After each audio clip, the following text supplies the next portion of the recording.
Bismillah, Assalamualaikum warahmatullahi wabarakatuh. Alhamdulillah, tidak pernah berhenti lisan kita selalu mengucapkan dua susunan kata-kata mulia ini, yaitu Alhamdulillah.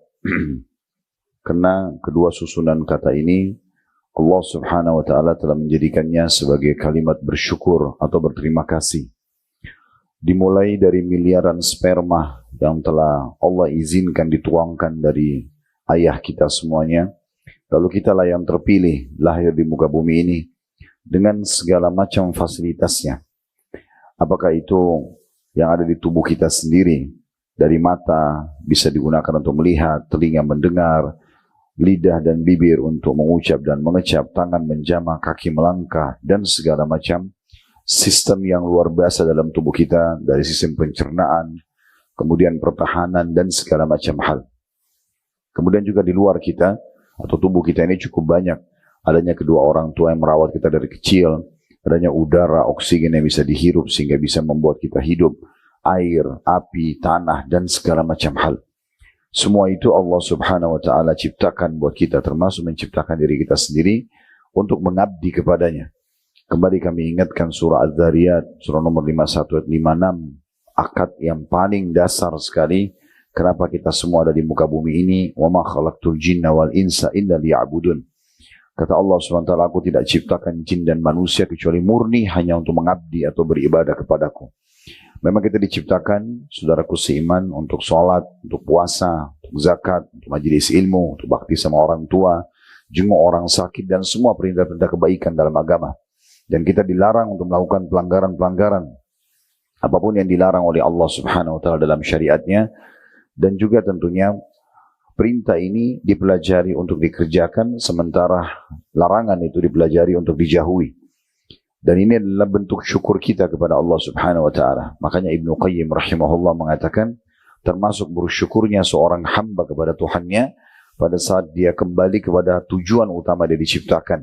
Dia menggunakan semua fasilitas ini di atas ketundukan dan kepatuhan kepada Allah subhanahu wa ta'ala. Maka kita bersyukur alhamdulillah, termasuk pada siang ini kita berkumpul semuanya untuk menjalankan salah satu tujuan kita diciptakan. Selain salat duhur tadi berjamaah di rumah Allah subhanahu wa ta'ala, ini kita juga hadir dalam majelis ilmu untuk mempelajari apapun yang Allah subhanahu wa ta'ala perintahkan kepada kita. Semoga Allah ikhlaskan niat dan jadikannya sebagai tambahan amal soleh kita yang memberatkan timbangan nanti pada hari kiamat. Allahumma amin. Selanjutnya kita panjatkan salam hormat kita kepada manusia yang telah membawa kepada kita syariat Allah subhanahu wa ta'ala, sebaik-baik suri tauladan, dan juga orang yang telah disempurnakan jalur nasabnya, fisiknya, ilmunya, dan seluruh risalah langit ditutup dengan diutusnya manusia terbaik ini. Mengucapkan salam hormat kepadanya sekali akan dibalas dengan 10 salam dari Allah subhanahu wa ta'ala. Maka jadilah sosok muslim yang setelah memuji Allah alhamdulillah selalu mengucapkan salawat dan taslim kepada Nabi besar Muhammad sallallahu alaihi wa ala alihi wa sahbihi wasallam. Melanjutkan bedah kita yang biasa kita bedah tentunya, seingat saya sebulan sekali ada, ditulis oleh Dr. Ahmad Mustafa Mutawalli hafizahullah, dengan judul terjemahan Kunci Sukses di Alam Kubur. Dan sering kami ingatkan untuk diri kami dulu, kemudian Bapak Ibu sekalian, tentang memang adanya kehidupan di alam kubur itu. Kalau kita lewat di kuburan-kuburan yang sering kita lewati, dari rumah kita menuju ke aktivitas kita dalam keseharian, apakah ke sekolah, ke kantor, ke lembaga-lembaga, ke pasar, apa saja tujuan kita, maka biasanya tidak asing kita melewati kuburan-kuburan tersebut. Orang cerdas adalah orang yang melihat gundukan tanah itu dengan batu nisan, ada sosok manusia di dalamnya yang sama seperti kita sebelumnya. Mereka juga lahir dari rahim seorang wanita, melalui proses bayi, anak-anak, kemudian seperti umumnya anak-anak berharap untuk bisa bermain, makan sepuasnya, minum sepuasnya, dan segala macam, tinggal dipandu oleh orang tuanya. Setelah itu kemudian mulai remaja, punya angan-angan ingin berumah tangga, ingin punya income, sampai akhirnya berumah tangga, berubah statusnya dari bujang, gadis menjadi, ya, tentunya dari pejaka dan gadis menjadi suami ataupun istri. Kemudian beronjak lagi ke status selanjutnya ayah dan ibu dan akhirnya berubah status menjadi kakek dan nenek, ujungnya adalah meninggal dunia. Semua ini proses sama. Dan Allah SWT mengatakan, وَلَنْ تَجِدَ لِسُنَّةِ اللَّهِ تَبْدِيلًا. Kalian tidak akan pernah temukan dalam sistem yang sudah Allah buat itu perubahan-perubahan. Oleh karena itu kita ambil pelajaran. Bagaimana baginda Nabi SAW selalu mencontohkan kepada kita dan memerintahkan kita sebagai umatnya agar sering menziarahi kubur, melihat kuburan tersebut agar kita ambil pelajaran, ibrah, bahwasanya kita pun akan seperti mereka. Jangan penyesalan-penyesalan yang terjadi pada mayit-mayit yang ada di kuburan itu terulang juga pada kita nanti penyesalannya karena kurangnya amal saleh atau menganggap remeh, tidak sibuk mengisi waktu-waktu dia selama di dunia ini dengan apa yang telah Allah ciptakan dia, yaitu beribadah dan mengabdi kepada Allah, dan malah sebaliknya sibuk dengan pelanggaran-pelanggaran yang dilarang oleh Allah yang sangat dekat dengan konsekuensi hukuman. Maka jangan sampai kita tidak ambil pelajaran. Di kuburan itu dijelaskan oleh Nabi SAW hanya dua keadaannya. Menjadi taman dari taman surga karena keimanan dan amal soleh, dan itu akan membawa kepada kebahagiaan abadi sampai ke surga nanti. Karena Uthman bin Affan mengatakan ini adalah awal alam akhirat, kuburan maksudnya. Siapa yang selamat darinya, dia pasti akan selamat setelahnya. Dan kalau dia celaka di kuburan, menjadi lubang dari lubang neraka, maka kedepannya pun sangat dekat dengan kecelakaan. Masuk ke dalam neraka jahanam, apalagi kalau meninggal dalam keadaan kafir, munafik, musyrik. Mereka akan kekal di penyesalan abadi. Sudah pernah kita jelaskan dan saya berharap ulang-ulangi mentadabburi surah Al-Mu'minun, surah nomor 23 ayat 99 sampai 115. Selalu baca dan ulang-ulangi. Baca terjemahannya, baca ayatnya. Kalau perlu baca tafsirnya. Tinggal searching di Google tafsir Al-Mu'minun, surah nomor 23 ayat 99 sampai 115. Jadi Bapak Ibu akan melihat dan membaca bagaimana Allah memberikan bocoran kepada kita penyesalan-penyesalan yang terjadi dari orang-orang yang meninggal dalam keadaan kufur, munafik, musyrik, banyak maksiat kepada Allah Subhanahu wa taala. Mereka sangat menyesal, mereka menangis, mereka menyesal di akhirat di neraka sana, tapi tidak ada manfaat bagi mereka dalam penyesalan tersebut. Karena Allah Subhanahu wa taala memiliki dua sifat yang agung. Allah itu Ghafurur Rahim. Allah Maha Pengasih dan Allah Maha Pengampun dan Maha Pengasih. Tapi bagi hamba-hambanya yang patuh, mau tunduk dan melaksanakan perintah. Sementara sisi yang lain Allah itu Syadidul Iqab. Allah sangat berat siksaannya bagi para pembangkang. Kita nggak boleh Bapak Ibu sekalian terus menerus berpegang pada sifat Allah Ghafurur Rahim. Allah Maha Pengampun dan Maha Pengasih sementara kita maksiat. Ini kurang tepat. Karena kalau orang selalu mengatakan, tidak apa-apalah saya berzina, tidak apa-apalah saya riba, tidak apa-apalah saya berbohong, tidak apa-apalah saya tidak sholat. Toh Allah itu Ghafurur Rahim. Allah Maha Pengampun dan Maha Pengasih. Sehingga dia terlalaikan terus dari ketaatan dan selalu lalai dan selalu semangat dalam mengerjakan kemaksiatan. Padahal sebenarnya yang tepat bagi orang yang lalai dan suka buat maksiat adalah sifat Allah yang lain. Yaitu Allah Syadidul Iqab. Allah sangat berat siksaannya. Jadi Ghafurur Rahim itu bagi orang yang patuh. Jadi yang tepat adalah kalau kita mulai terjerumus dalam dosa, kemaksiatan yang bisa mendatangkan nanti konsekuensi hukuman di dunia, di kuburan dan di neraka nanti, seseorang harus berpegang pada sifat Allah Syadidul Iqab. Allah sangat berat siksanya. Supaya dia tidak berani lagi mengulang-ulangi perbuatan dosa tersebut. Karena semua dosa atau maksiat akan memiliki konsekuensi hukuman. Nah ini gambaran tentang masalah adanya memang kuburan tersebut. Dan sudah sering kita ingatkan di setiap kali kita mulai kajian, hadis-hadis yang sahih. Bagaimana Nabi SAW menjelaskan dalam hadis Bukhari, kuburan memang jadi taman dari taman surga atau lubang dari lubang neraka. Bagaimana Nabi SAW melewati dua kuburan, lalu beliau mengatakan sesungguhnya dua penghuni kuburan ini sedang disiksa, sementara keduanya disiksa bukan hal yang mereka anggap besar. Tapi ketahuilah itu besar di sisi Allah Subhanahu wa ta'ala. Yang satu suka adu domba, yang satu tidak cebok pada saat kencing. Yang menandakan memang ada siksa di kubur tersebut. Ada kehidupan di sana. Bagaimana Nabi SAW menjelaskan dalam riwayat Bukhari, kuburan itu akan dilapangkan bagi orang beriman seluas pandangan matanya. Dan bagi orang kafir akan menghimpit tubuhnya sampai tulang rusuknya bersatu. Nah ini semua hadis-hadis yang menjelaskan masalah itu. Di antaranya juga Nabi SAW pernah melewati dua kuburan. Lalu beliau minta kepada sahabat untuk mengambil pelapa kurma, lalu beliau belah dua, Lalu beliau tancapin di dua kuburan tersebut seraya beliau bersabda mengatakan bahwasanya semoga saja siksa keduanya diringankan di kuburan selama pohon ini atau benda ini belum kering. Selama kedua pelapa kurma ini belum kering. Tapi ini adalah mukjizat Nabi Muhammad SAW. Tidak semua orang bisa melakukannya. Makanya tidak ada satupun sahabat yang mengambil pelapa kurma lalu menancapkan di kuburan kerabat yang sudah meninggal. Karena mereka tahu ini khusus untuk Nabi SAW. Ini sekaligus kita ingatkan, karena saya pernah temukan ada beberapa dai kita menyampaikan kalau bolehnya ya, menancapkan pohon ataupun bunga-bungaan di kuburan dengan berharap itu bisa menjadi pengampunan atau peringanan siksa bagi orang yang di kuburan. Padahal sebenarnya ini khusus untuk Nabi SAW. Makanya tidak ada sahabat yang melakukan itu karena mereka tahu mereka tidak mampu untuk melakukan hal tersebut. Ini khusus untuk Nabi SAW. Dan sekian banyak tentunya dalil berhubungan dengan masalah adanya kehidupan di kuburan. Maka sebelum datang waktu itu, Bapak Ibu sekalian, sebelum penyesalan datang, maka selamatkan diri kita, karena hanya kita yang bisa menyelamatkan diri kita sendiri. Sibuklah detik demi detik, waktu demi waktu yang Allah berikan yang sangat terbatas ini, karena pasti akan ada ajal atau batas akhirnya dengan ketaatan-ketaatan kepada Allah SWT. Selalu kerjakan dari ketaatan yang wajib, kewajiban kepada kewajiban yang lain, atau sunnah kepada sunnah yang lain, atau sunnah ke wajib atau wajib ke sunnah. Sibuk saja dari situ, ya. Dan jangan pernah mengiyakan godaan syaitan. Toh kamu tadi sudah hadir di majelis ilmu, sekarang rehat, saatnya untuk dengarin musik, saatnya untuk bermaksiat kepada Allah. Ini keliru, ya. Ini sangat keliru. Harusnya selalu dari ketaatan kepada ketaatan yang lainnya. Kita sudah menjelaskan dan sampai di kunci sukses di alam kubur yang ke-8 pada kesempatan yang lalu tentang masalah sholat.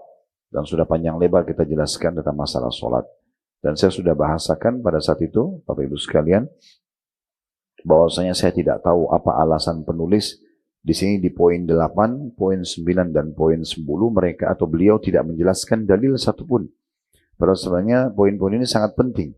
Makanya sholat kita mendatangkan syarah atau penjelasan di pertemuan kita yang lalu, panjang lebar dari referensi-referensi yang lain. Nah begitu juga di poin ke-9, kunci sukses selamat dari siksa kubur. Yang ke-9 yaitu masalah puasa, juga sama, beliau tidak mendatangkan satu dalil pun. Maka kita akan insya Allah mendatangkan dari referensi yang lain. Itu juga pertemuan yang akan datang insya Allah tentang kiat yang ke-10 selama dari kubur, yaitu masalah zakat, juga belum ditemukan ada dalil yang ditulis oleh penulis. Baik, kita akan bicara tentang masalah kiat ke-9 selamat atau sukses selamat dari siksa kubur, yaitu masalah puasa. Teman-teman sekalian, biasa banyak orang di antara kita begitu disebutkan puasa, pikiran dia langsung ke Ramadan. Padahal sebenarnya puasa itu bukan hanya di bulan Ramadan, tapi puasa dalam Islam cukup banyak. Walaupun yang diwajibkan adalah puasa di bulan Ramadan. Sisanya umumnya sunnah. Kecuali Bapak Ibu punya puasa nazar. Ya, nazar itu misalnya mengatakan kalau penyakit saya sembuh, saya akan puasa. Kalau anak saya lulus diterima di kuliah, misalnya, atau di satu universitas, maka saya akan puasa misalnya. Atau kalau anak saya sembuh, atau ini, atau itu, maka dia hubungkan dengan saya akan puasa 3 hari. Nah ini namanya puasa nazar. Kalau berhasil maka dia wajib untuk menunaikannya. Ya, ini tentunya juga puasa yang dekat pada masalah kewajiban. Puasa ini sebenarnya manfaatnya sangat banyak sekali. Saya akan coba bacakan untuk Bapak Ibu sekalian apa yang ditulis oleh Syekh Abu Bakar Jazair rahimahullah dalam kitab Minhajul Muslim beliau di bab puasa lengkap. Karena saya setelah melihat bahasa beliau sederhana, mudah difahami, dan sudah mencakup semua yang kita harapkan dari bahasan tersebut.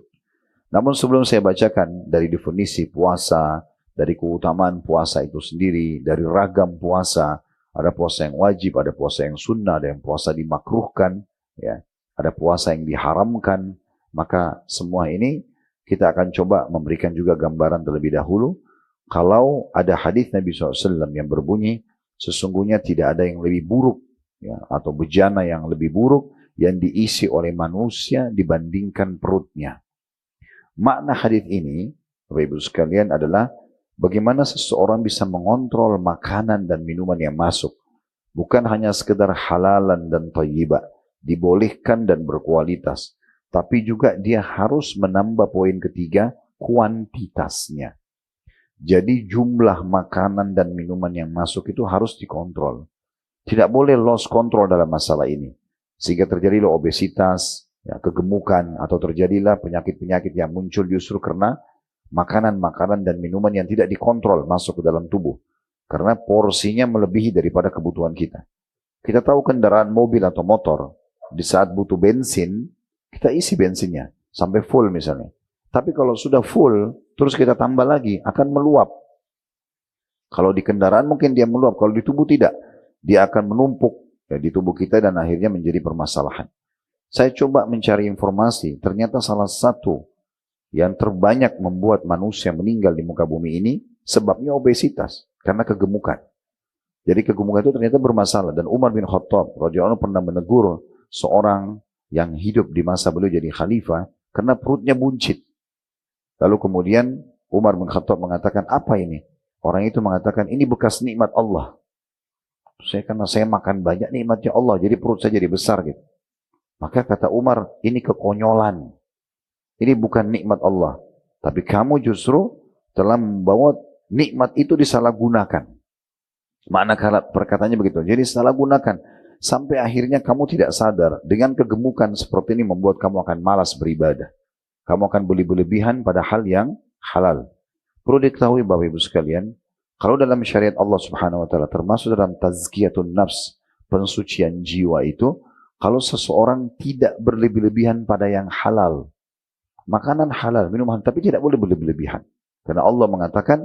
Makan dan minum, tapi wala tusrifu. Jangan berlebihan. Jadi sesuai dengan kadar kebutuhan saja.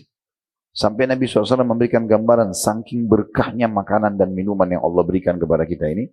Kita sebenarnya makan sedikit saja, itu sudah cukup untuk seharian kita hidup. Tidak usah berlebihan. Makanya kata Nabi SAW dalam sebuah hadis yang lain, wahai anak Adam, cukuplah kamu mengkonsumsi makanan yang bisa membuat tulang belakangmu berdiri tegak. Artinya secukupnya. Jadi supaya tidak terlalu banyak mengantuk, tidak jadi malas, tidak menumpuk penyakit dan segala macam, maka kita harus menjaga masalah ini. Dan puasa hadir sebagai salah satu solusinya. Puasa hadir sebagai salah satu solusinya. Karena dia akan mentraining kita untuk tidak sering makan. Kita disuruh bertahan dari azan subuh sampai azan maghrib untuk tidak makan dan minum. Itu kan berarti ada training, apalagi kalau Ramadan, sebulan penuh kita dibiasakan seperti itu.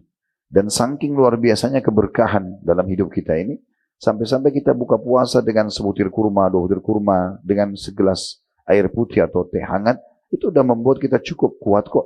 Sampai sholat tarawih pun selesai kita masih bisa ya beraktivitas. Makan pun mungkin sehari sekali. Saya malah kalau Ramadan sehari sekali makan. Sudah cukup banget gitu ya. Ini tergantung bagaimana persepsi di benak kita. Kita selalu makan, saya harus makan sehari 3 kali. Bahasa saya harus makan sehari 3 kali ini, berarti seakan-akan dia kurung dirinya di bingkai kehidupan yang dia buat sendiri. Saya kalau tidak minum kopi ke pagi hari, kepala saya pusing. Ini jadi masalah buat dia nih.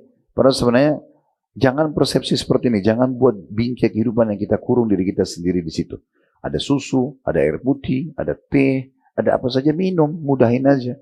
Saya kalau tidak makan 2 piring, saya nggak akan kenyang. Ini jadi masalah. Ya.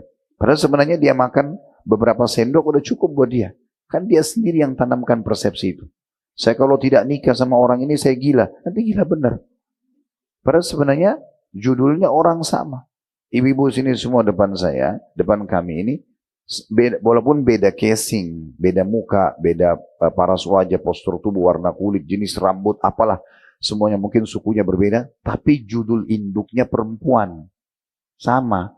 Laki-laki juga begitu, saya sama bapak-bapak semuanya mungkin berbeda casingnya. Itu untuk menunjukkan kemahakuasaan Allah menciptakan berbeda alis, berbeda mata, berbeda kulit dan segala macam. Tapi judul induknya laki-laki.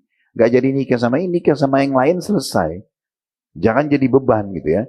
Saya kalau tidak tidur di rumah saya gak bisa tidur. Gimana caranya? Di rumah mertua, di masjid, di hotel, tidur saja biasa. Namanya tidur, kan judulnya tidur. Kan gitu. Jadi jangan kadang-kadang kita buat diri kita ini terkurung di bingkai kehidupan yang kita buat sendiri. Karena sebenarnya tidak ada masalah. Ya. Ini poin-poinnya. Jadi sebenarnya kita kembali kepada teori yang paling tepat. Bagaimana kita mengkonsumsi sesuatu yang kita butuhkan secukupnya. Dan puasa betul-betul melatih kita untuk itu. Bagaimana sebenarnya sudah cukup buat diri kita sesuatu yang luar biasa. Kalau pernah dengar nama ini, namanya Salim bin Abdullah bin Umar bin Khattab. Cucunya Umar bin Khattab.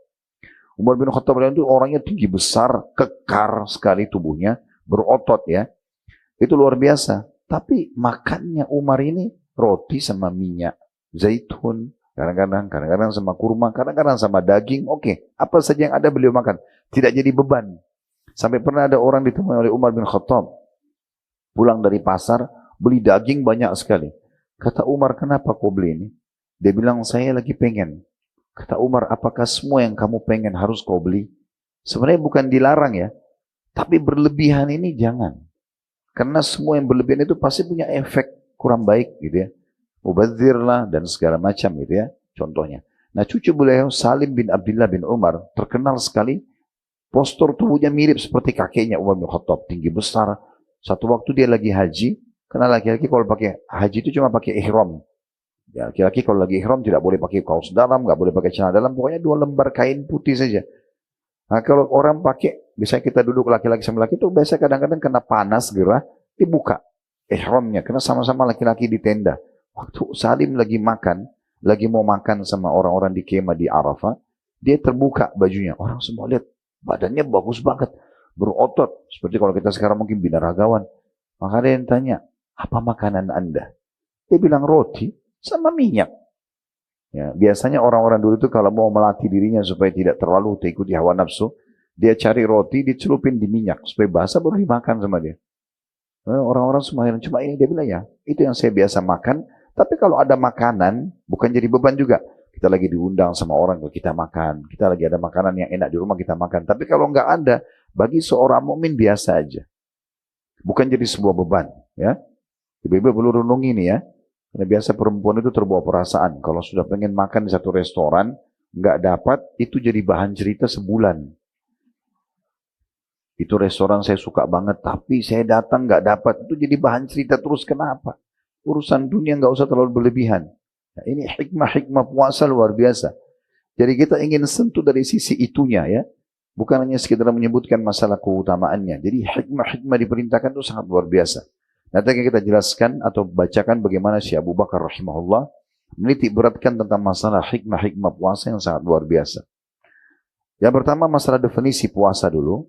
Secara syar'i, puasa itu menurut etimologi ya, bahasa. Menahan diri atau imsak, ya, menahan diri. Itu secara bahasa, tapi secara terminologi atau syariat, puasa adalah menahan diri dari makanan, minuman, hubungan suami istri, jadi makanan, minuman, dan biologis gitu ya. Dan semua perkara yang membatalkan puasa, mulai dari terbitnya fajar sampai dengan terbenamnya matahari dengan niat ibadah. Itu secara syariat.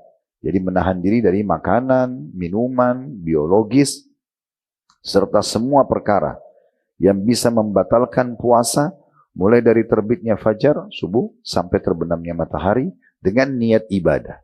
Ini definisi yang disampaikan oleh Syekh Abu Bakar, rahimahullah. Jadi saya ulangi, beliau mengatakan secara etimologi bahasa menahan diri. Tapi yang biasa jadikan rujukan adalah terminologinya atau syariatnya. Nah, secara syariat adalah menahan diri dari makanan, minuman, biologis, ya, dan segala hal yang bisa membatalkan puasa. Itu dari mulai terbitnya fajar sampai terbenam matahari dengan niat ibadah. Sementara perintah puasa itu disyariatkannya di fase Madinah. Di Mekah belum ada perintah puasa. 13 tahun Nabi SAW dinobatkan jadi Nabi di Mekah. Dari umur 40 sampai 53 tahun sampai beliau hijrah ke Madinah belum ada syariat puasa. Puasa itu dimulai Bapak Ibu sekalian di hari Senin bulan Sya'ban tahun kedua dari bulan Hijriah. Ya, jadi setelah tahun 2 Hijriah, Nabi 2 tahun sudah hijrah. Sebelum Ramadan, berapa hari disyariatkan puasa Ramadan. Makanya para sahabat berperang Badr di tahun 2 Hijriah di bulan Ramadan itu puasa pertama mereka. Ramadan pertama mereka. Kemudian selanjutnya, puasa sendiri punya keutamaan-keutamaan baik yang wajib ataupun sunnah. Dan ini pasti akan kita butuhkan teman-teman sekalian ya. Setiap kali Bapak Ibu ingin mengerjakan sebuah ibadah, supaya kita semangat mengerjakannya, ini poin pertama. Poin yang kedua, supaya kita bisa konsisten menjaga, sampai kita meninggal selalu kejar, ingin mengerjakan, kita harus mencari tahu, dapat apa kalau kita kerjakan ibadah itu. Biasa dalam ceramah disebutkan dengan fadilahnya. Jadi kita butuh, makanya semua perintah agama Bapak Ibu sekalian pasti ada fadilahnya. Ada fadilah puasa, ada fadilah sholat, fadilah puasa, fadilah zakat, fadilah haji dan umrah, fadilah bakti sama orang tua. Semua punya keutamaan-keutamaan. Nah, karena kita bahas puasa, diantaranya diangkat oleh Syekh Abu Bakar rahimahullah, hadis Nabi SAW. Dan hadis ini, hadis yang sahih tentunya, diriwayatkan oleh Imam Ahmad. Dan beliau menghasankan hadis ini, bukan sahih ya, dihasankan. Dan Imam Suyuti mengatakan hadis ini la ba'sa bihi, atau bisa diterima. Yaitu sabda Nabi SAW, as-siyamu junnatun minan nari ka junnati ahadikum minal qital. Ketahuilah, puasa itu adalah perisai yang terbaik dari neraka, sebagaimana perisai salah seorang di antara kalian untuk berperang. Nah, hadis yang serupa ini cukup banyak disebutkan oleh Al-Mundhiri rahimahullah. Al-Mundhiri rahimahullah ini menyebutkan banyak hadis di bab tentang puasa. Di antaranya sabda Nabi SAW, siapa yang berpuasa sehari jalan Allah, Allah akan buatkan untuknya khandak. Khandak itu seperti parit yang sangat dalam dan lebar, gitu kan, antara dia dengan neraka. Jadi ternyata puasa itu selain terapi kesehatan, ya, melatih untuk mengontrol makanan dan minuman yang masuk, gitu ya. Juga nanti kita akan lihat bagaimana melatih kesabaran, ya. Dalam sisi sosialnya, sisi kesehatannya banyak sekali manfaatnya. Juga nanti akan kita jelaskan tentunya. Tapi di sini dipenjelaskan, secara agama dia akan menyelamatkan dari api neraka. Dan ini perisai terbaik. Jadi kita tahu perisai adalah yang digunakan oleh orang di masa dulu kalau berperang. Tangan kanannya pegang pedang, tangan kirinya pegang perisai dari besi, bulat kotak misalnya bentuknya, lalu untuk menangkis serangan musuh. Kemudian hadis yang selanjutnya, hadis muttafaqun alaih Bukhari Muslim. Kata Nabi SAW, man sama yawman fisabilillahi azza wa jal zahzahallahu wajahu anin nari bidhalika al-yawmi sab'ina kharifa. Siapa yang berpuasa satu hari saja di jalan Allah, mewajib atau sunnah.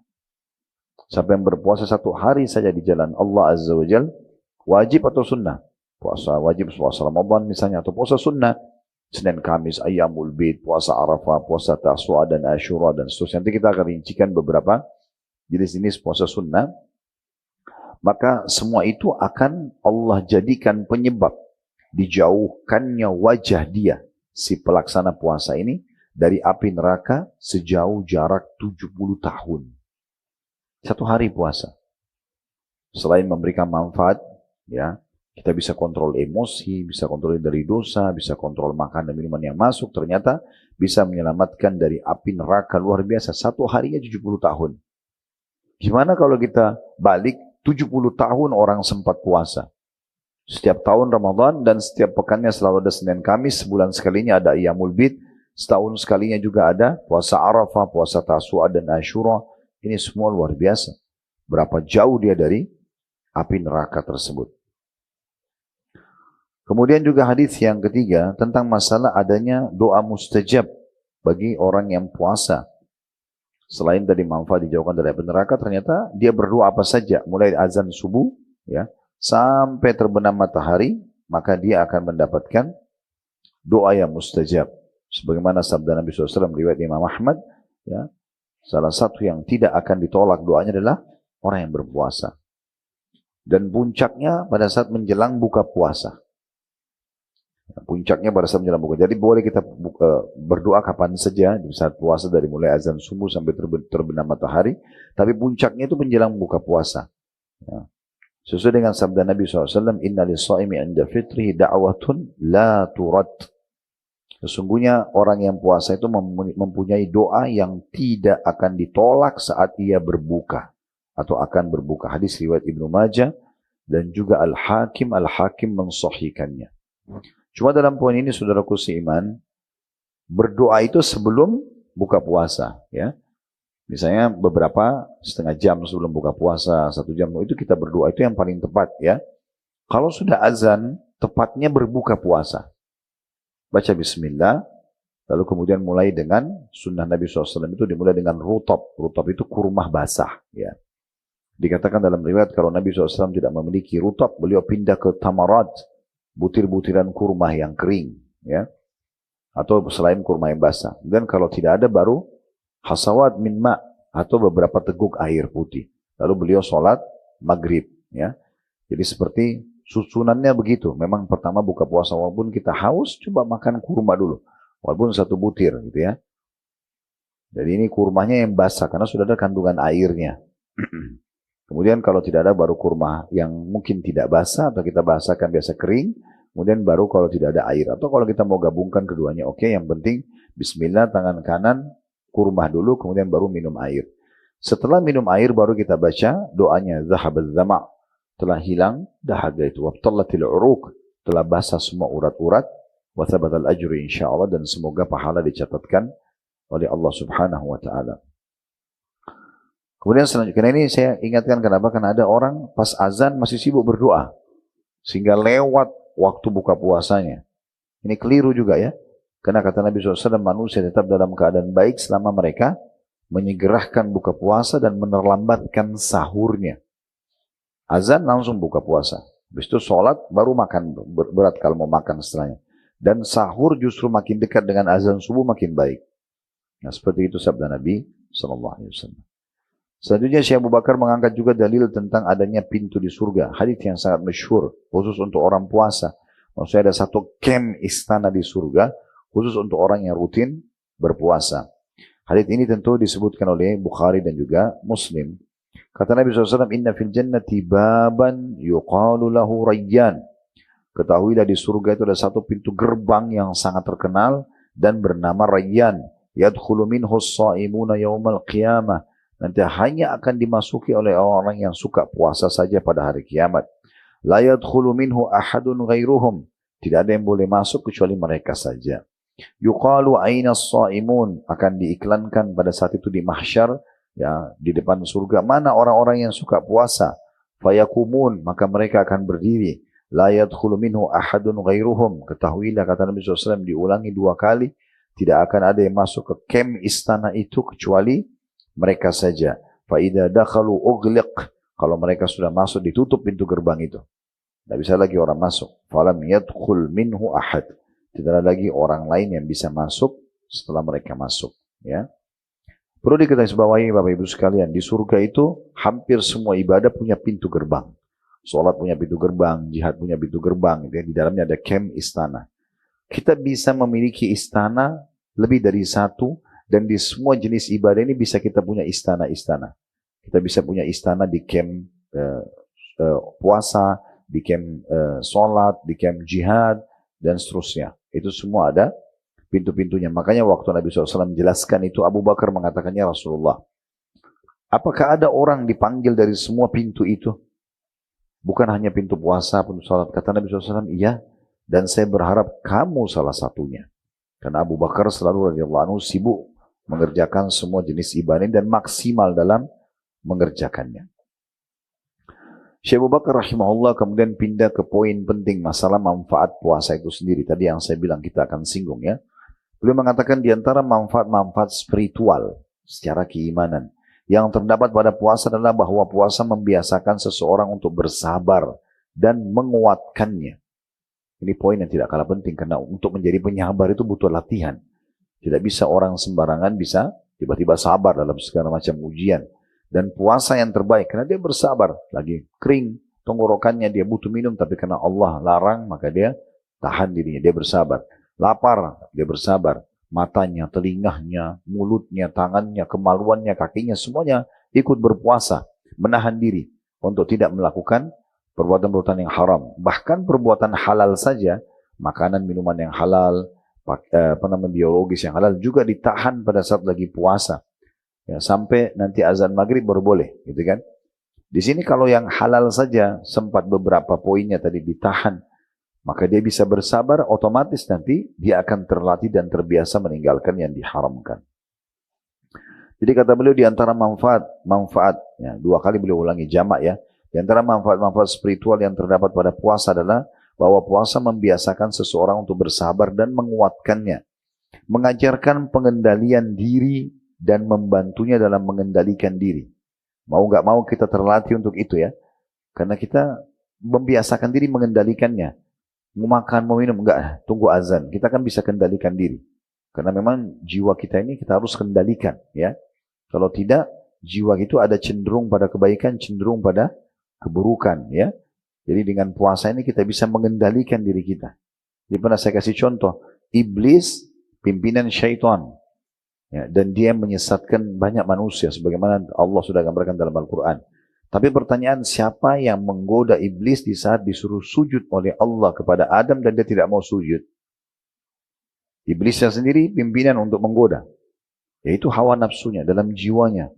Ada gejolak. Allah ciptakan pada jin dan manusia gejolak. Ingin berbuat baik dan ingin berbuat buruk. Bapak Ibu tadi waktu sepakat ingin datang ke sini. Berarti sedang mengontrol jiwanya untuk menerima ajakan untuk pergi bertaklim misalnya. Sebenarnya di dalam jiwa kita tuh ada gejolak juga. Gak usah, nanti aja, bisa online. Nanti bulan depan, kesempatan lain aja. Lalu setan tunggangi bisikan jiwa itu dengan beberapa program lainnya. Misalnya masak aja, urus anak aja, atau apa aja gitu-gitu supaya kita ya, tergoda. Nah seperti itulah ya. Puasa itu membantu kita bisa mengendalikan diri. Kemudian menumbuhkan karakter ketakwaan dalam diri, karakter ketakwaan dalam diri dan mendidiknya. Ketakwaan artinya kepatuhan ya. Bagaimana kita jadi terbiasa patuh sama Allah. Puasa melatih itu. Karena sekian jam kita patuh sama Allah. Kita selalu mau buat ketaatan, terus kita merasa sayang banget kalau buat dosa. Nanti puasa saya batal nih, nah gitu. Ya. Kemudian dikatakan khususnya ketakwaan yang merupakan tujuan utama yang hendak dicapai setelah puasa. Sebagaimana Allah sebutkan dalam Al-Baqarah 183. Kutiba alaikumus siyamu kama ya alladzina amanu kutiba alaikumus siyamu kama kutiba alladzina min qablikum la'allakum tattaqun. Hai orang beriman, diperintahkan kalian atau diwajibkan kalian berpuasa sebagaimana diperintahkan orang-orang sebelum kalian agar kalian mencapai tingkat ketakwaan. Itu secara spiritual atau keimanan. Lalu paragraf setelahnya Syekh Abu Bakar mengatakan dalam kitab beliau Minhajul Muslim, sedangkan manfaat-manfaat sosial dari puasa. Di antaranya adalah bahwa puasa membiasakan umat Islam untuk hidup disiplin dan bersatu. Mencintai keadilan dan persamaan. Karena pada saat puasa kita tahu yang kaya puasa, yang miskin puasa, yang sehat puasa, yang sakit puasa, orang Arab atau orang Ajam semuanya puasa. Maka kita merasa ada kesamaan antara kita dengan orang-orang beriman yang lain. Ya. Kemudian mencintai keadilan dan persamaan dan menumbuhkan perasaan sayang dan moral atau akhlak yang baik. Sebagaimana ia melindungi masyarakat dari segala macam kejahatan dan kerusakan. Itu kalau tiba Ramadan atau tiba masa puasa, sekian persen itu keburukan berhenti. Ya, umumnya orang berhenti ya melakukan dosa. Sayangnya mereka banyak yang tidak ambil pelajaran setelah Idul Fitri kembali dalam kemaksiatannya. Padahal tadinya sudah masuk dalam zona aman ketakwaan, tinggal mereka menjaga sampai ajal datang, itu akan aman. Tapi sebagian mereka tidak, malah juga pintu kemaksiatan, pelanggaran setelah puasa. Dia tidak ambil pelajaran. Sayang sekali. Dari segi kesehatannya kata beliau, di antara manfaat-manfaat puasa untuk kesehatan adalah puasa membersihkan usus-usus. Ya, karena tidak semua makanan bisa langsung dikelola oleh usus kita. Kalau kita lebih dalam mempelajari secara medis, kita akan temukan banyak sekali jenis-jenis makanan juga yang kalau masuk itu butuh waktu yang cukup lama. Ada yang harian, ada yang bulanan bahkan, ya, baru bisa dikelola oleh usus kita karena beratnya bobot kandungan yang ada di makanan tersebut, apakah bahan kimianya, pengawetnya, dan seterusnya. Puasa itu akan membantu karena sudah tidak ada yang masuk di usus kita sekian jam, maka mau nggak mau dikelola makanan tersebut. Ya, begitu juga dengan menumpuknya lemak itu, mungkin teman-teman yang biasa olahraga tidak asing, dia pasti akan digunakan kelebihan lemak itu pada saat tidak ada asumsi yang masuk gitu ya untuk energi kita. Kemudian memperbaiki lambung, membersihkan badan dari sisa makanan dan kotoran, serta dapat meringankan tubuh dari himpitan kegemukan dan berat badan karena lemak. Di antaranya beliau mengangkat hadis Nabi SAW, sumu tasihhu, berpuasalah kalian maka kalian akan sehat. Ini beliau katakan di punutnya diriwayatkan oleh Ibnu Sunni dan Abu Nuaim dan As-Suyuti menghasankan hadis ini. Walaupun sebagian ulama masih ada yang menanggapi tentang kesahihan hadis ini ya, tapi beliau sengaja mengangkat kalau ada juga ulama yang menghasankannya. Dalam masalah ini ada satu pengalaman yang pernah digambarkan oleh seorang pengusaha besar di Saudi, Bapak Ibu sekalian. Jadi orang ini tidak mau puasa Ramadan.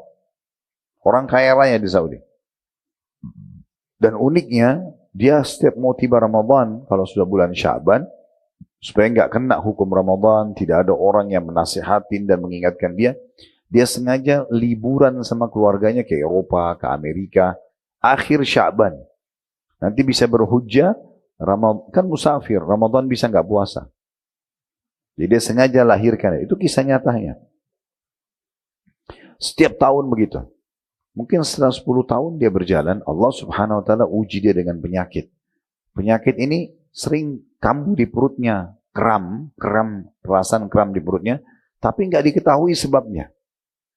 Jadi selalu kalau muncul itu dia sudah nggak bisa tahan lagi, karena kesakitannya dan mengambil waktu sekian lama dari masa hidupnya gitu. Dia berobat sana sini sama segala macam ya, atau spesialis. Dokter, resep obat, semua sudah dicoba, nggak bisa sembuh-sembuh. Dan uniknya dalam setiap hari selalu muncul di jam-jam tertentu yang teracak. Dan kemudian di saat teracak, karena dia teracak, jadi nggak sempat ke dokter lagi untuk ngecek juga. Kadang-kadang muncul jam 3, kadang-kadang muncul jam 5, kadang-kadang muncul tengah malam, nggak jelas. Ya kan? Sehingga dokter pun pada saat di endoskopi, di segala macam lah, USG, tidak ada, nggak ditemukan masalahnya. Hingga cerita, dia rupanya datang ke salah satu dokter Katolik di Jerman. Nah, begitu ceritanya ya. Sebenarnya orang Katolik ini dokter itu sudah lama mau masuk Islam.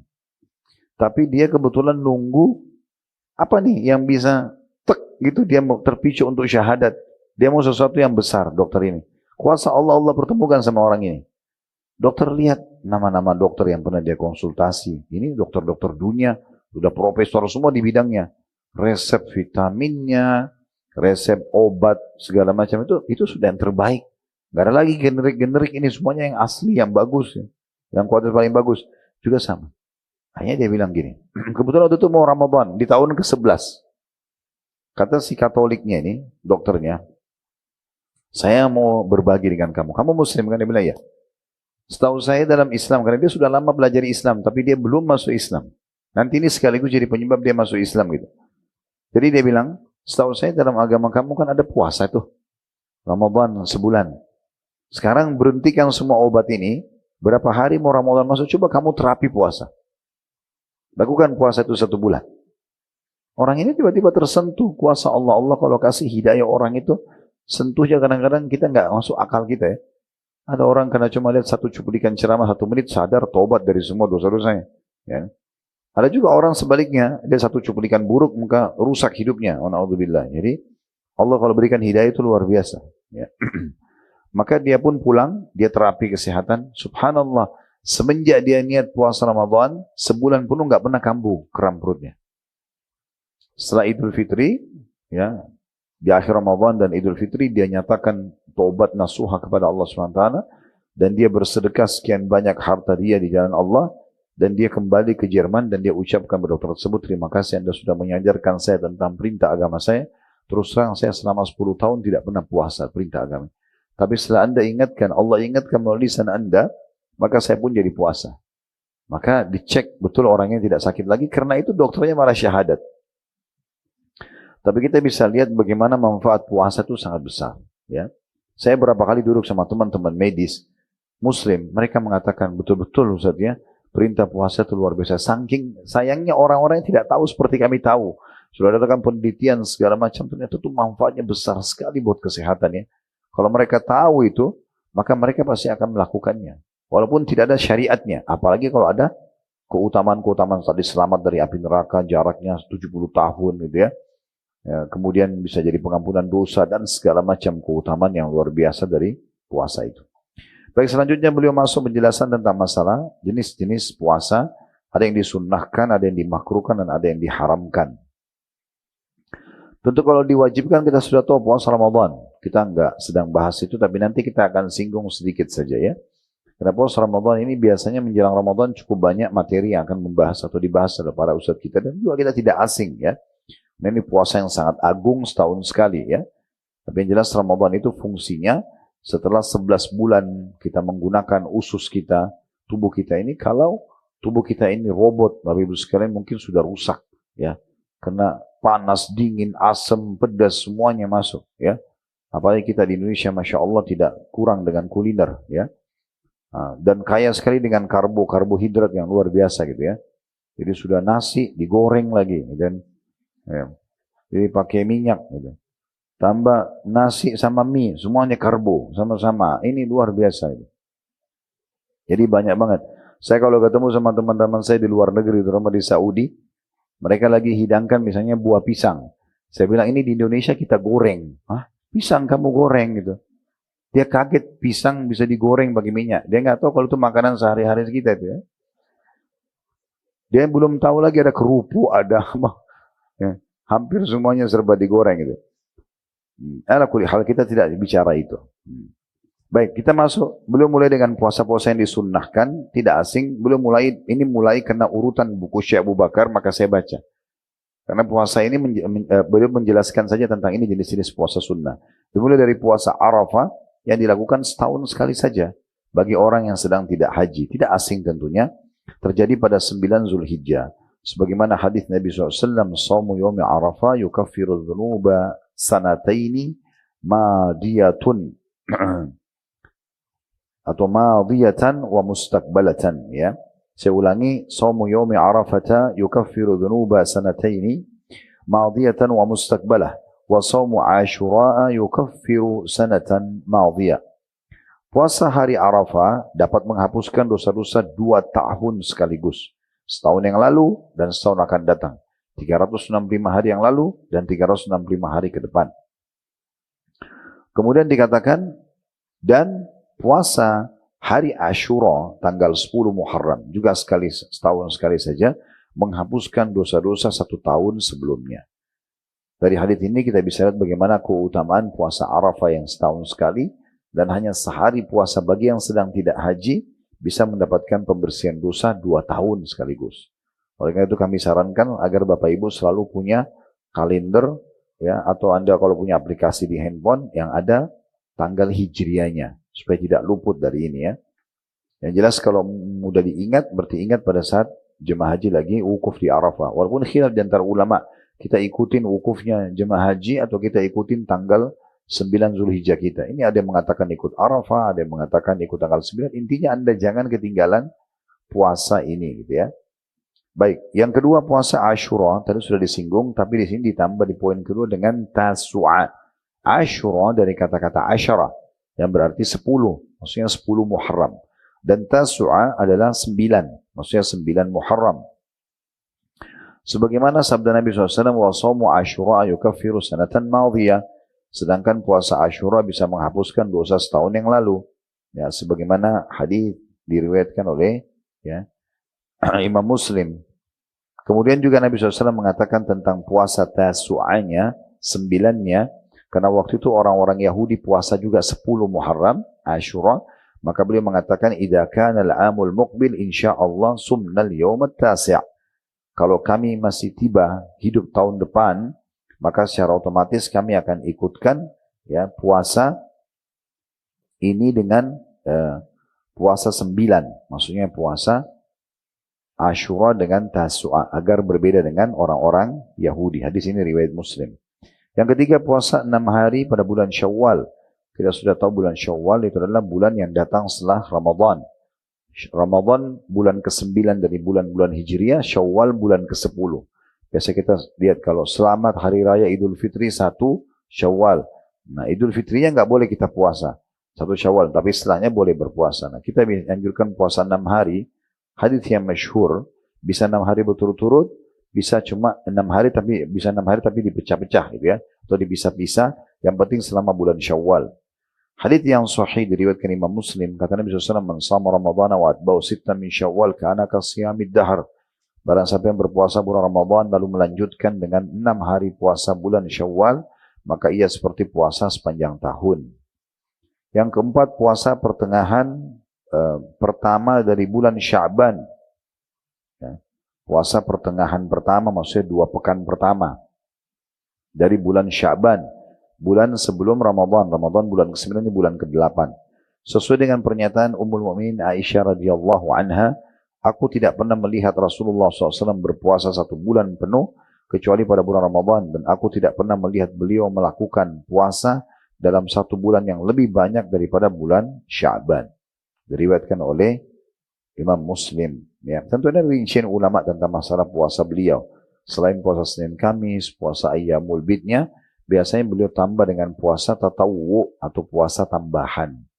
Jadi ini namanya puasa tambahan, Bu, ya, Bapak Ibu sekalian. Kalau pernah dengar hadis Nabi SAW waktu beliau pernah pulang ke rumah Aisyah, lalu kemudian beliau tanya, apakah kalian punya makanan? Aisyah mengatakan tidak ada. Kata Nabi SAW, inni idzan shaim. Kalau gitu saya puasa. Ini namanya puasa tambahan. Jadi bukan Senin Kamis, ya. Ibu saya hari Selasa, lagi sehat-sehat badannya, dan saya lagi nggak ada juga kepentingan hari ini, saya mau puasa aja. Boleh aja.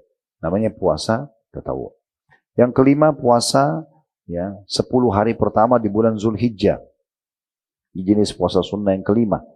Jadi dari tanggal 1 sampai tanggal 9 Zulhijjah itu dianjurkan puasa. Tentu 10 Zulhijjah tidak puasa, ya, karena memang itu adalah hari raya Idul Adha. Hadits yang sangat masyhur dalam masalah ini diriwayatkan juga oleh Imam Muslim. Ma min ayyamin al-amalus salihu fiha ahabbu ila Allah azza wa jalla min hadhil ayyam. Tidak ada hari-hari di mana semua jenis amal saleh lebih Allah cintai dibandingkan amal-amal yang dikerjakan di hari-hari ini.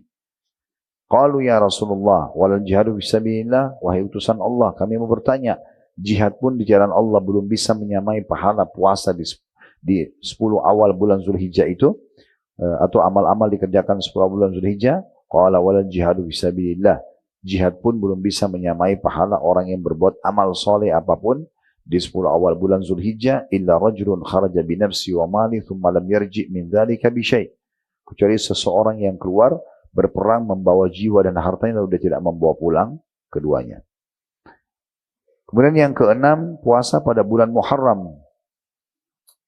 Puasa sama tadi, Senin Kamisnya atau Ayyamul Bidnya, ya. Tapi diperbanyak juga di bulan Muharram puasa-puasa tambahannya. Ini kata beliau begitu, ya. Sesuai dengan sabda Nabi SAW ketika ditanya, puasa apakah yang lebih utama setelah Ramadan? Maka beliau mengatakan, Syahrullahi alladzi tad'unahu Muharram. Tad'unahul Muharram. Bulan Allah yang kalian sebut dengan bulan Muharram. Ini adalah puasa yang paling afdal dikerjakan setelah puasa Ramadan. Yang ketujuh, puasa Ayyamul Bid, atau puasa 3 hari setiap bulan. Biasa dikatakan dengan puasa putih, ya, karena bid artinya putih. Dan paling afdal dikerjakan 13, 14, 15. Sesuai dengan pernyataan sahabat Nabi yang mulia Abi Dzar radhiyallahu anhu, beliau mengatakan, amarana Rasulullah SAW an nasuma min asy-syahri 3 ayyamil bid. Sungguhnya Rasulullah SAW memerintahkan kepada kami untuk berpuasa pada hari-hari putih selama 3 hari setiap bulannya. 13 wa 14 wa 15. Tanggal 13-nya, 14 dan 15-nya. Wa qala hiya ka shaumid dahr. Kata Nabi SAW, dan dia pahalanya sama dengan puasa setahun penuh. Yang ke-8 dan ke-9 puasa sunnah gabungan antara Senin dan Kamis. Poin ke-8 puasa Seninnya, poin ke-9 puasa Kamisnya. Karena biasa kita tahunya puasa Senin Kamis digabung, karena dia ini kayak partner, ya, walaupun berdiri sendiri, ya. Misalnya Bapak Ibu sempat puasa Senin, tidak sempat puasa Kamis, nggak masalah, ya. Jadi tidak harus partner, nggak harus orang puasa Senin harus Kamis juga. Tapi kalau kita gabungkan keduanya itu jauh lebih afdal. Sesuai dengan riwayat menyebutkan bahwasanya Nabi SAW selalu mengerjakan Senin Kamis.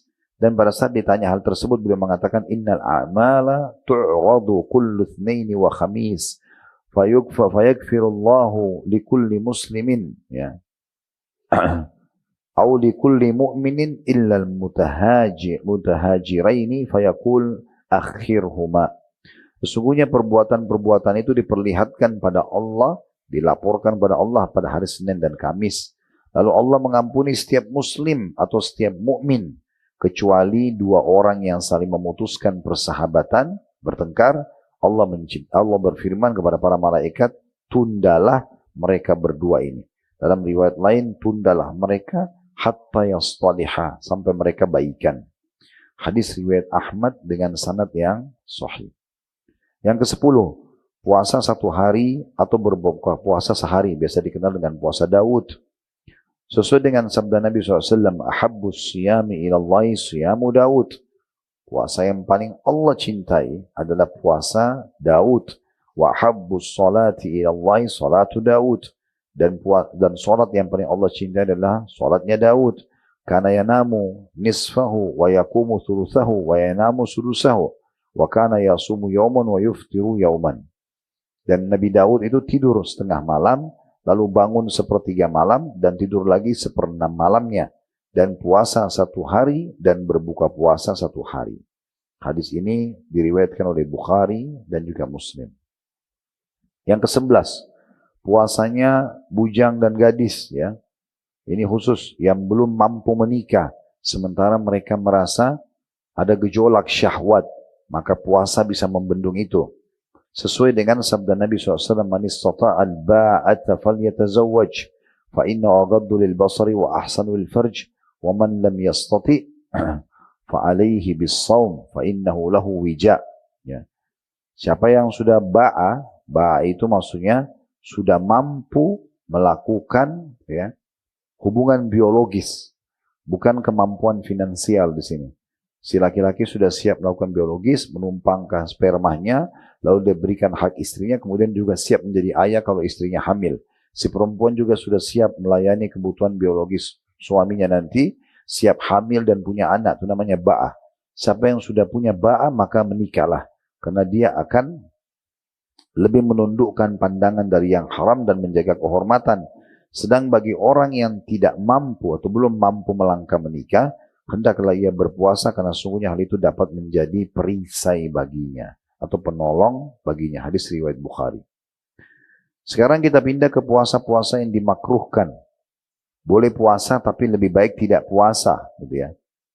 Yang pertama, puasa Arafah bagi orang yang melaksanakan wukuf, karena adanya larangan Rasulullah SAW untuk berpuasa di hari Arafah bagi orang yang berada di Arafah itu sendiri. Semua disebutkan riwayat Abu Daud dan juga Al-Hakim, dan Al-Hakim mensahihkannya. Artinya kalau Bapak Ibu lagi haji, wukuf di Arafah, tidak dianjurkan puasa. Tapi kalau ada orang puasa, hukumnya makruh. Dia tidak berdosa, puasanya nggak batal, tapi dia kehilangan pahala. Karena memang pahala di sini maksudnya pahala mengikuti sunnah Nabi SAW, ya. Sebenarnya pahala puasa tetap dapat, tapi dia kehilangan peluang untuk mendapatkan keafdalannya, gitu ya. Yang kedua, yang dimakruhkan puasa pada hari Jumat secara khusus satu hari saja. Sesuai dengan sabda Nabi SAW, inna yawmal jum'ati idukum fala tasumuhu illa an tasumu qablahu au ba'dahu. Sesungguhnya hari Jumat itu adalah hari raya bagi kamu sekalian. Maka janganlah kamu berpuasa pada hari itu kecuali disertai dengan puasa sebelumnya atau sesudahnya. Ya.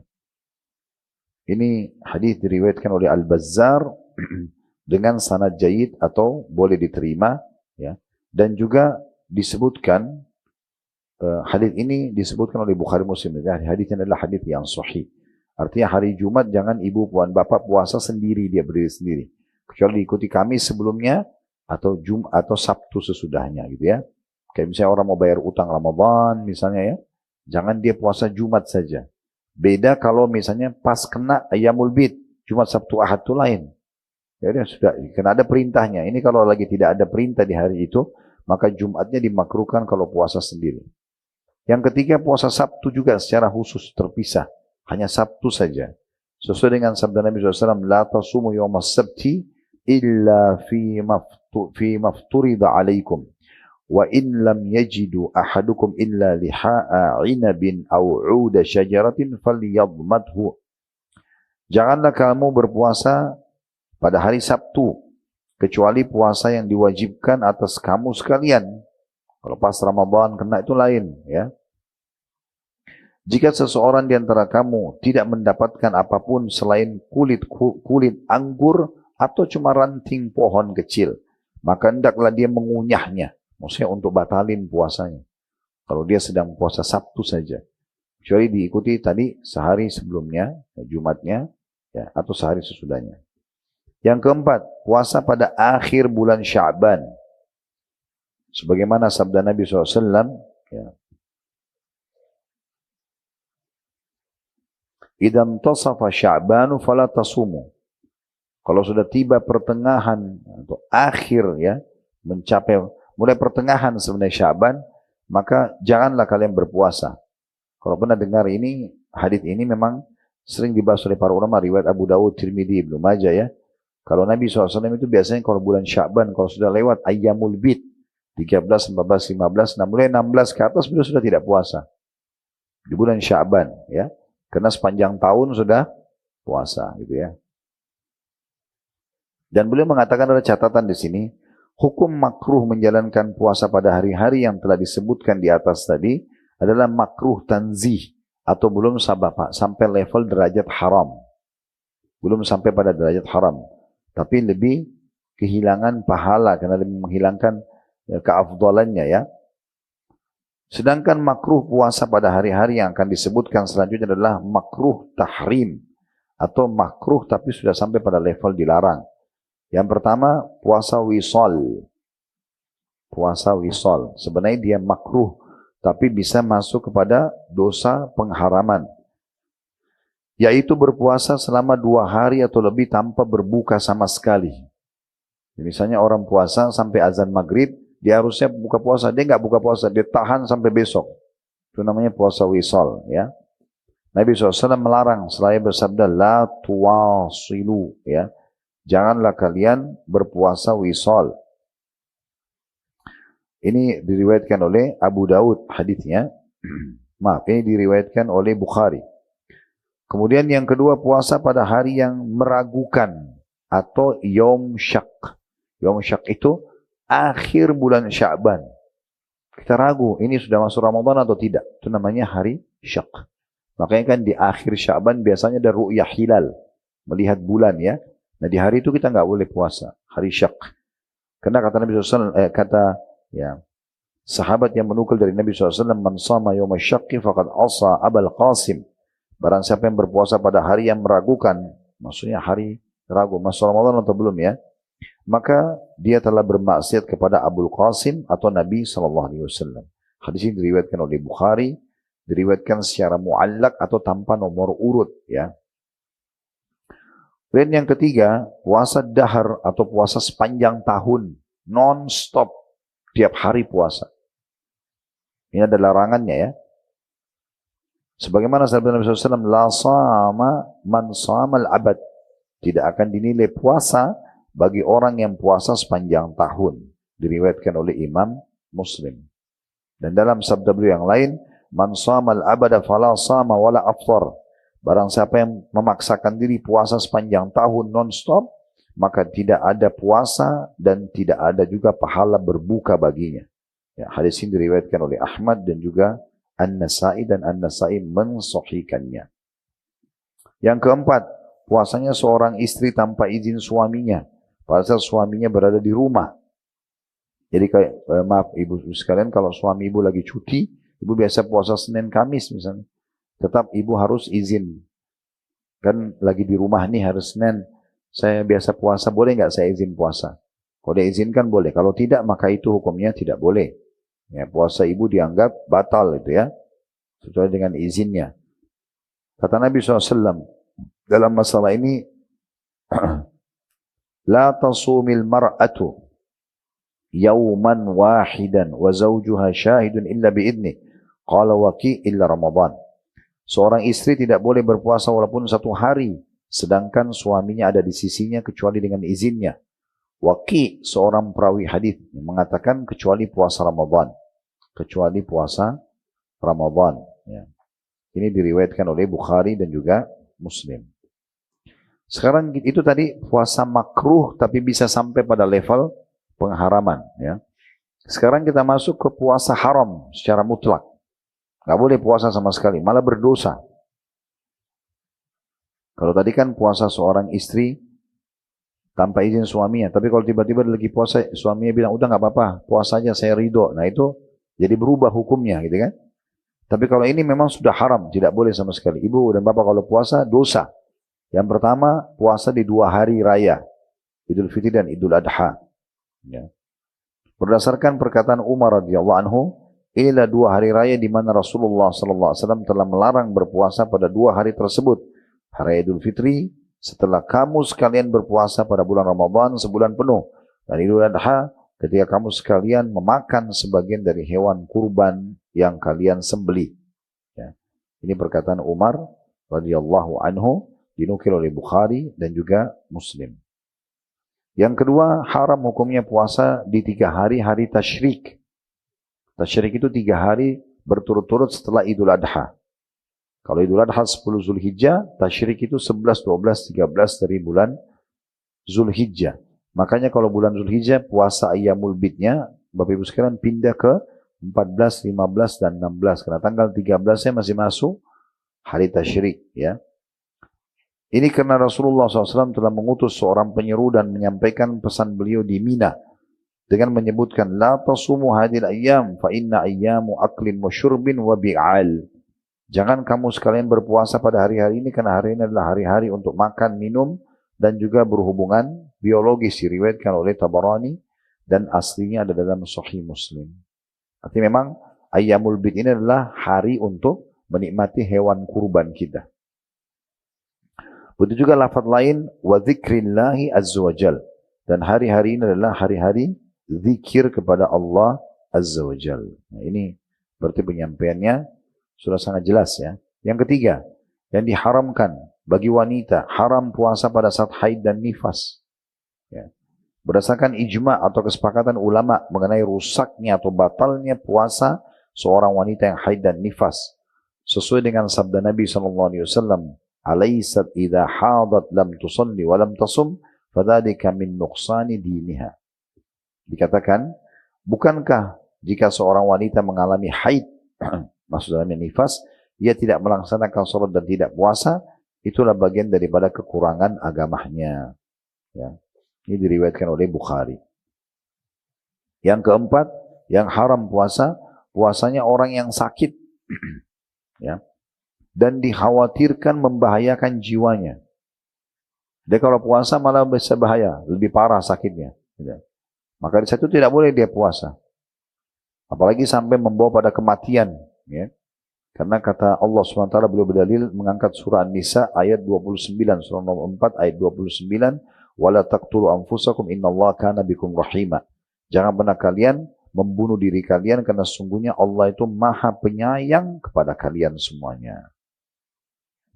Ya, jadi ini jelas dalil tentang masalah atau pembagian tentang masalah puasa itu sendiri.